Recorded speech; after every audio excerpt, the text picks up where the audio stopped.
perjalanan hidup manusia kita semuanya di dunia ini akan selalu mengalami perubahan. Karena perubahan itu sebuah keniscayaan. Dalam bahasa agama ini sunnatullah, yakni hukum atau ketetapan Allah yang berlaku kepada semua makhluknya, terutama manusia. Perubahan itu menyangkut, kalau dalam kehidupan manusia, menyangkut masalah fisik, perbuatan, bahkan keimanan dan ketakwaan.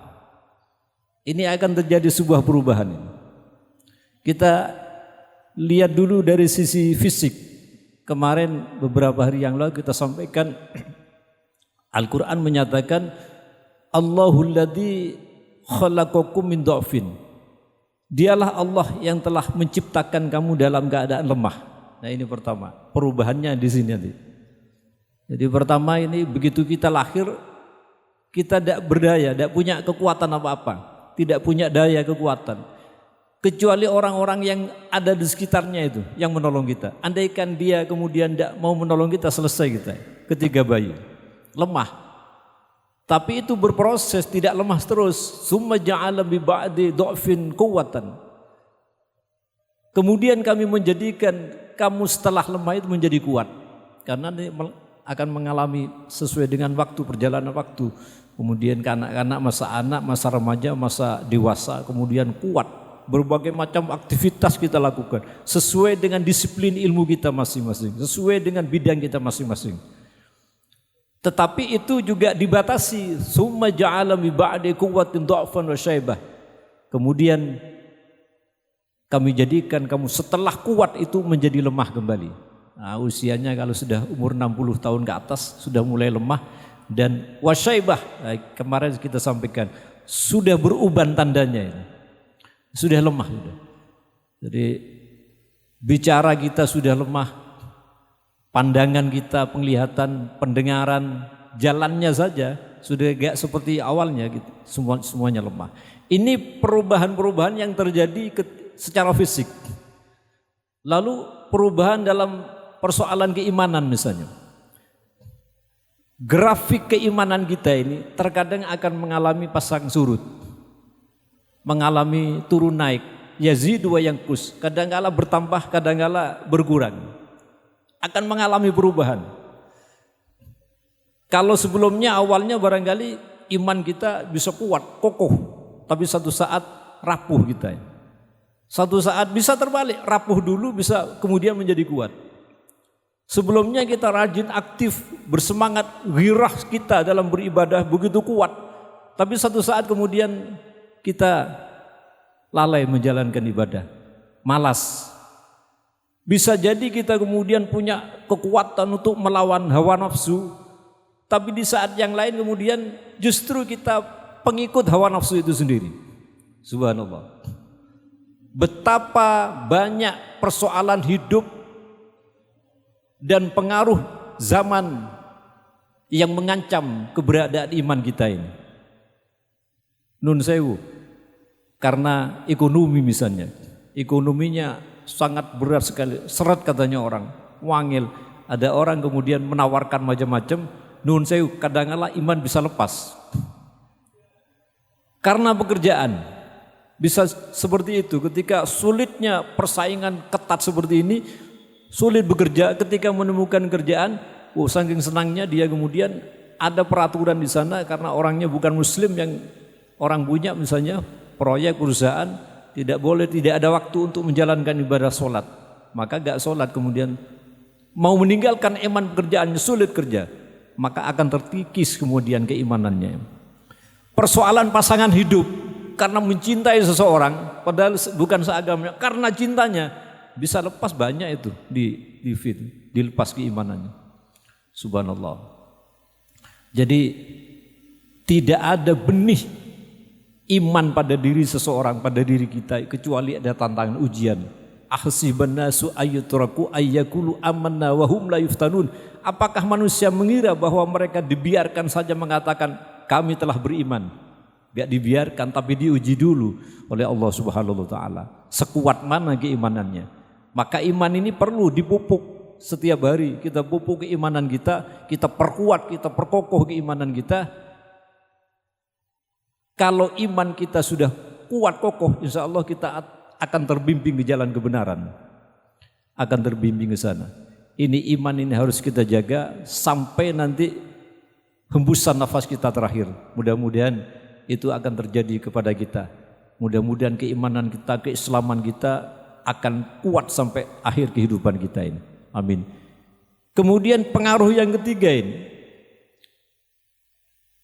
perubahan itu juga akan terjadi kepada ketakwaan kita. Bisa juga berganti. Kita dulunya taat kepada Allah, begitu bertakwanya kepada Allah, tapi satu saat kita fasik, senang melakukan dosa-dosa. Di waktu sebelumnya atau sebaliknya, dulu orangnya malas beribadah, melakukan dosa maksiat macam-macam, tapi kemudian berubah menjadi orang yang taat, yang bertakwa. Hidup ini perubahan.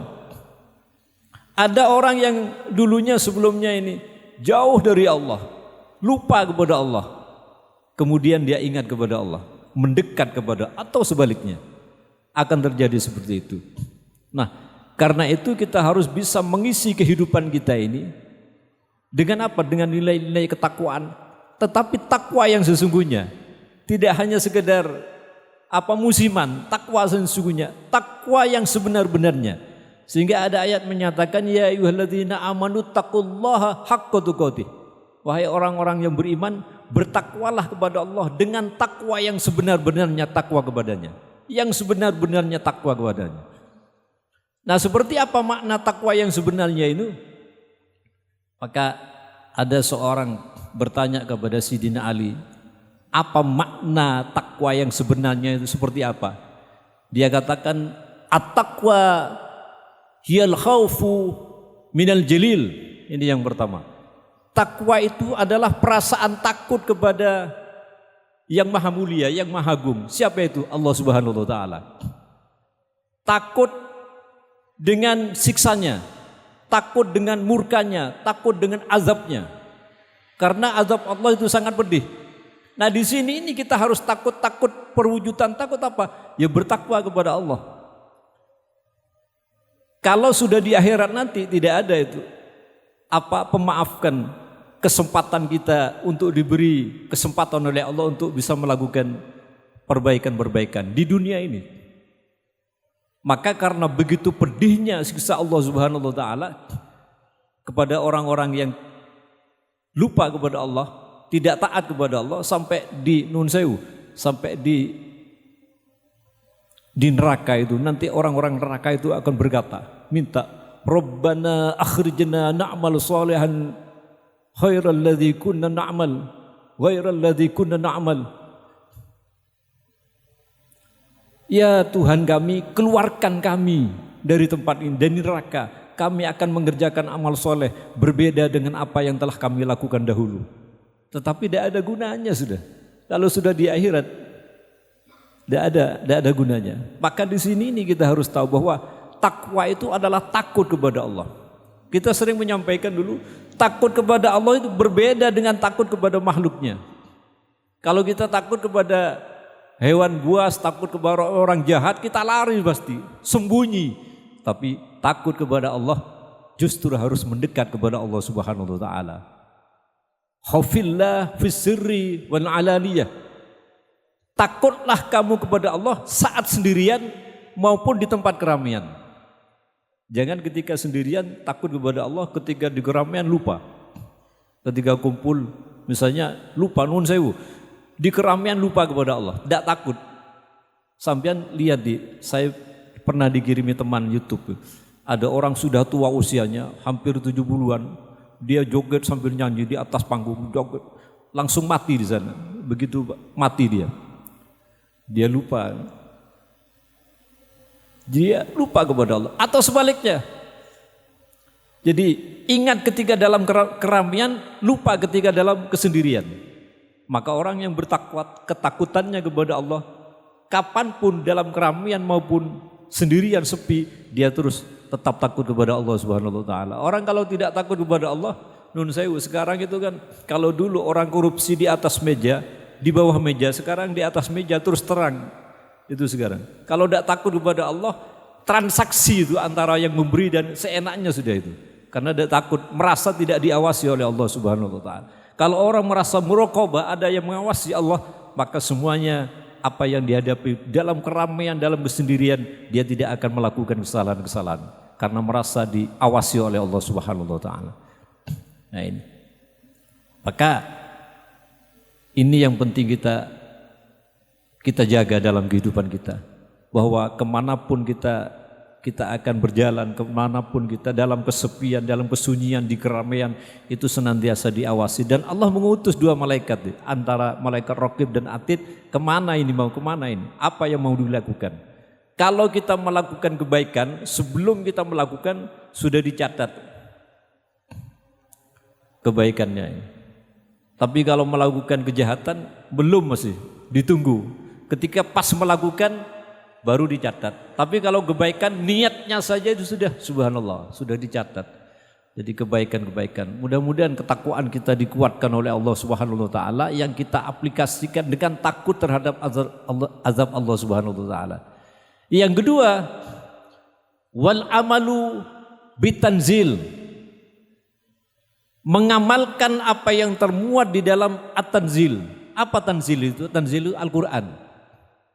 Jadi mengamalkan apa yang ada di dalam Al-Quran. Al-Quran sebagaimana kita pahami, sudah kita ketahui, Al-Quran itu adalah wahyu Allah, kalam Allah yang diturunkan kepada Nabi Muhammad melalui siapa? Melalui malaikat Jibril. Makanya di makna itu ditafsiri alif lam mim itu, alif lam mim, alifnya itu Allah, lamnya itu Jibril, lamnya terakhir, mimnya itu Muhammad. Jadi Allah menurunkan Al-Quran kepada Muhammad melewati malaikat Jibril. Jadi Al-Quran ini sebagai pedoman hidup bagi kita ini. Pedoman hidup bagi manusia dan aturan main dalam hidup ini, agar supaya manusia mampu melaksanakan perannya dengan sebaik-baiknya melewati Al-Quran sesuai dengan skenario yang telah dirumuskan oleh Allah Subhanahu wa taala, bahwa kehidupan ini hanya sementara, tidak kekal. Ada banyak keterangan dijelaskan di dalam Al-Quran. Maka orang barang siapa yang mempelajari Al-Quran, sudah pasti dia akan mendapatkan ilmu dan hikmah dari Al-Quran itu sendiri. Barang siapa yang berkata berdasarkan Al-Quran, pasti perkataannya akan benar. Gak akan keliru, gak akan menipu orang, gak akan. Pasti benar. Barang siapa yang mengamalkan Al-Quran, pasti dapat pahala. Dan barang siapa yang menghukumi sesuatu berdasarkan Al-Quran, pasti dia mendapatkan petunjuk ke jalan kebenaran. Itulah Al-Quran. Maka Al-Quran jangan hanya dilihat saja, hanya didengar saja. Kita mendengar nama Al-Quran, kita harus baca Al-Quran, kita pelajari Al-Quran. Karena ini sebagai bagian daripada salah satu dari bentuk ketakwaan kita kepada Allah Subhanahu wa taala. Karena Al-Quran sekali adalah kalam Allah, firman Allah. Yang ketiga, waridho bil qalil. Ridho terhadap apa yang telah ada pada diri kita, tidak neko-neko, merasa puas, berusaha secara maksimal, khirfatul lima'ashin, mencari bekal kehidupan untuk di dunia ini. Tetapi ketika sudah berusaha untuk melakukannya, seberapa dapatnya dia terima dengan senang hati, karena takaran rezeki yang Allah berikan kepada manusia sudah ditentukan oleh Allah Subhanahu wa taala, diterimanya. Maka orang seperti ini qanaah, menerima apa adanya, dan sudah pasti orang yang seperti ini pandai bersyukur kepada Allah Subhanahu wa taala, tidak gampang mengeluh. Jadi orang yang menerima ukuran ridho, waridho yang tadi disampaikan itu, yang kita sampaikan tadi itu, ridho dengan apa yang diberikan oleh Allah Subhanahu wa taala, maka dia tidak akan pernah mengeluh dalam hidup ini. Orang ini biasanya kan isinya itu mengeluh. Kebanyakan manusia isinya mengeluh. Jarang sekali manusia itu banyak bersyukur, jarang. mengucapkan syukur. Padahal kalau bisa ucapkan syukur alhamdulillah dalam ucapan kita sehari-hari paling tidak kalau bisa 1000 kali. Dalam waktu paling tidak sehari semalam 1000 kali kita baca alhamdulillah, karena begitu banyak nikmat yang telah Allah berikan kepada kita. Tapi sayangnya manusia kita ini seringkali mengeluh. Dan orang mengeluh itu memang dasarnya karena Allah menciptakan manusia ini memang suka mengeluh. Innal insana khuliqa halu'a. Sesungguhnya manusia diciptakan bersifat suka mengeluh. Dia memang sudah dasarnya Allah menciptakan kita memang makhluk yang suka mengeluh. Idza massahu syarru jazua. Apabila dia ditimpa malapetaka, ditimpa kesusahan, ditimpa kesulitan, maka dia berkeluh kesah, mengeluh manusia. Ya opo, macam disampaikan kepada orang. Tidak cukup untuk dirinya. Wah, aku saiki ngene, aku saiki ingin macam-macam disampaikan. Tidak cukup misalnya insyaallah. Wa idza massahul khairu manu'ah, tapi apabila dia mendapatkan nikmat, mendapatkan kesenangan, cerai dia, kikir dia. Itu manusia. Illal musallin, kecuali orang-orang soleh. Nah ini aplikasi dari ketakwaan. Illal musallin, kecuali orang-orang soleh. Alladzina hum ala salatihim daimun, yaitu orang yang tetap di dalam solatnya walaupun menghadapi apa saja. Senang susah tetap menjalankan ibadah solat. Aplikasi dari ketakwaan. Itulah orang-orang yang takwa kepada Allah Subhanahu wa taala. Maka ini perlu kita pahami bersama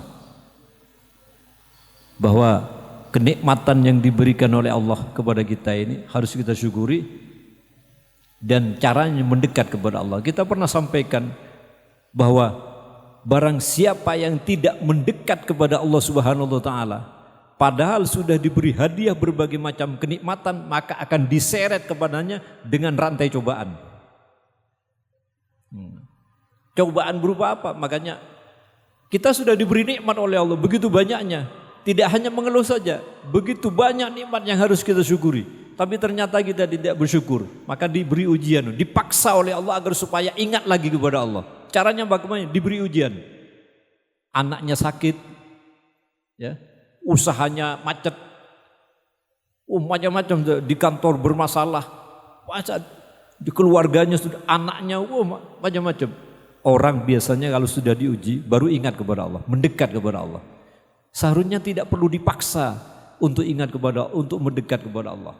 Ini caranya Allah kadang-kala. Ini masih untung masih dipaksa oleh Allah, tidak langsung meninggal. Kalau langsung meninggal kan tidak ada kesempatan. Nah, kalau dipaksa oleh Allah kemudian masih diingatkan, dicoba agar supaya ingat, masih diberi kesempatan oleh Allah Subhanahu wa taala.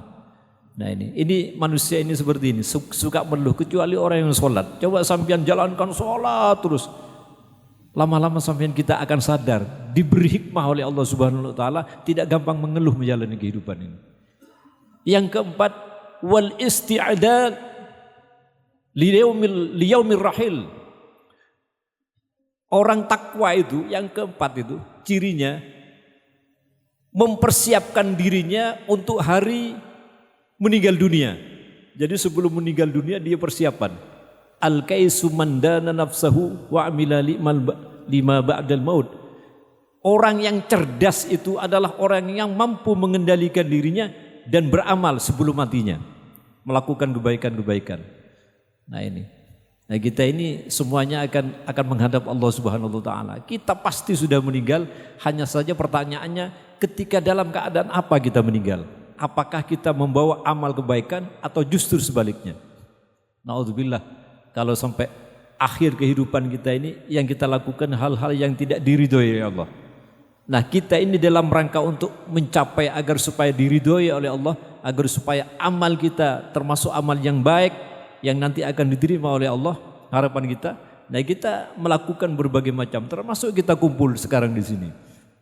Ini adalah untuk persiapan akhirat itu. Ad-dunya daru amalin la jazain. Dunia ini adalah tempat beramal, bukan tempat balasan. Tempat beramal. Apa saja yang kita lakukan untuk kebaikan, berbuat baik kepada orang, beramal soleh, beribadah. Tempat beramal dunia ini. Wala jazain, bukan tempat balasan. Wal akhiratu daru jazain la amalin. Akhirat sebaliknya adalah tempat balasan, bukan tempat beramal. Makanya tadi kalau ada orang di neraka berdoa seperti itu, bukan tepatnya kamu sekarang seperti ini. Ini bukan untuk beramal, ini tempat balasan. Tidak ada gunanya kita menyampaikan apa-apa di akhirat, karena itu sudah tertutup. Apa yang kita lakukan, kita permohonkan. Di dunia ini tempat kita bergerak, tempat kita beraktivitas, tempat kita beramal, tempat kita berbuat baik, tempat kita beribadah kepada Allah Subhanahu wa taala. Nah, mudah-mudahan amal ibadah kita yang sudah kita lakukan, yang terpenting itu diterima oleh Allah Subhanahu wa taala. Karena nun sewu, nanti banyak ada orang dihadapkan kepada Allah dengan amalnya yang begitu banyak. Ya, ternyata malaikat dihadapkan kepada malaikat waktu itu, ya sudah pasti disaksikan oleh Allah. Ini amal kamu, ternyata amalannya seperti kain-kain serbet yang tidak guna, kain-kain itu. Ini amal kamu, dikumpul, ditumpuk amalannya, dilemparkan ke mukanya orang ini. Ini amal kamu, ketika di dunia gak ada gunanya sama sekali. Loh, kenapa kok bisa seperti ini? Ya karena tidak diterima oleh Allah Subhanahu wa taala amal perbuatan kita. Kadang-kala kita merasa banyak ibadah kita kepada Allah, macam-macam dilakukan. Tapi ternyata ada terbesit di dalam hatinya bahwa ibadah kita bukan lillah, bukan karena Allah, karena macam-macam. Nauzubillahi min dzalik. Hal nunabbiukum bil akhsarina amal, apakah akan aku beritahukan kepada orang yang paling merugi perbuatannya, alladzina dhalla sa'yuhum fil hayatid dunya wa hum yahsabuna annahum yuhsinuna sun'a, yaitu orang-orang yang sia-sia perbuatannya di dunia ini. Wa hum yahsabuna annahum yuhsinuna sun'a, sedang mereka menganggap bahwa apa yang dilakukan adalah perbuatan yang terbaik. Ini enggak sama, enggak nyambung. Dia menganggap bahwa dia melakukan terbaik, amalnya, perbuatannya, tapi Allah menganggap tidak ada. Enggak nyambung. Lah ini kenapa ini? Pertanyaan bagi kita. Nah, perlu kita melakukan muhasabah terus menerus. Kemarin saya dengarkan ini Kiai Abdul Haris mengatakan, sudah saatnya kita beribadah, ojo kepingin dilem. Jangan kepingin dilihat orang macam lillah, sudah saatnya kita semata-mata karena Allah. Semakin tua usia kita, semakin kita tata kehidupan kita. Ibadah kita semakin, kalau husuknya 10% barangkali ketika masih muda, ditambah husuknya berapa tingkat kehusukan kita di dalam beribadah. Agar supaya kemudian yaitu nilai ibadah kita, ketakwaan kita semakin banyak, semakin besar. Subhanallah. Karena akhir kehidupan kita itu nanti akan dinilai. Bukan awalnya, akhirnya. Sedang seperti apa sekarang ini ketika dicabut oleh Allah Subhanahu, ketika dipanggil oleh Allah Subhanahu wa taala. Subhanallah. Sudah banyak contoh-contoh, ada orang yang kadang-kala ketika sujud beribadah meninggal. Ketika duduk-duduk, saya punya tetangga ini. Jadi dia waktu zikir ini diam, dia kaget itu. Orang, loh, Bapak itu kok meneng terus? Ya, padahal orang sudah pulang semua, didatangi sudah meninggal. Zikirnya ketika itu la ilaha illallah, subhanallah, la ilaha illallah. Sudah diam ini. Padahal kalau lakinu mautakum la ilaha illallah, ajarilah orang yang meninggal la ilaha illallah. Kalau sudah mengucapkan itu, jaminannya surga. Orang ini ternyata, kita kepingin seperti itu ya, kepingin seperti itu. Mudah-mudahan nanti ditakdir oleh Allah Subhanahu wa taala husnul khotimah. Banyak orang itu ketika nun sewu, saya sampaikan, ketika joget meninggal. Ketika pesta ini meninggal, ketika melakukan apa meninggal. Tapi ada sebaliknya ketika beribadah meninggal. Ini yang Masya Allah. Mudah-mudahan ini dalam upaya seperti ini kita melakukan ibadah, melakukan apa saja yang diperintah oleh Allah dan Rasulnya dalam rangka seperti ini, agar supaya akhir kehidupan ini menjadi husnul khotimah. Ini yang sangat kita dambakan. Mudah-mudahan sekali lagi ibadah kita, sholat kita, apapun kebaikan yang kita lakukan, kemanfaatan kita yang dirasa manfaat oleh orang lain. Mudah-mudahan semuanya bersama ridha Allah diterima oleh Allah Subhanahu wa taala. Ini yang barangkali dapat kami sampaikan, kurang lebihnya mohon maaf, mudah-mudahan bermanfaat. Assalamualaikum warahmatullahi wabarakatuh.